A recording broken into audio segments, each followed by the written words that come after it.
ఇంకొకసారి మా అక్క జోలికి వచ్చావో చంపేస్తాను నా కొడుక.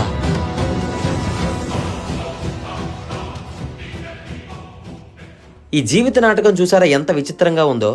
తను ఎంత వద్దంటున్నా సరే ఆ కనక్గాడు మా అక్కకి పదే పదే మెసేజ్ చేస్తూనే ఉండేవాడు. ఈ మెసేజ్ చూసి మా బావ రోజూ తాగి మా అక్కని కొట్టడం, రోజూ తాగొచ్చి కొడుతున్న మా బావ బాధ భరించలేక మా అక్క వేరే వాళ్ళ ప్రేమ కోరుకోవడం. ఈ కథలో ఇద్దరిది తప్పుంది. మా బావకి మా అక్క మీద ఉన్న అనుమానంతో రోజూ తాగొచ్చి ఇంట్లో ఉన్న పిల్లల్ని కొట్టడం వల్లే మా అక్క వేరే వారి ప్రేమ కోరుకుంది. ఒకవేళ ఆ రోజు ఫోన్లో మెసేజ్ చూసిన వెంటనే మా బావ మా అక్కని ప్రేమతో ప్రశ్నించుంటే ఈ కథ వేరేలా ఉండేది.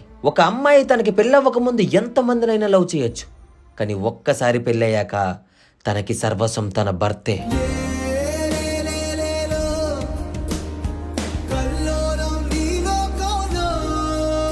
ఈ జీవిత నాటక చిత్రం మీకెలా అనిపించిందో ఒక్క కామెంట్ చేయండి చాలు.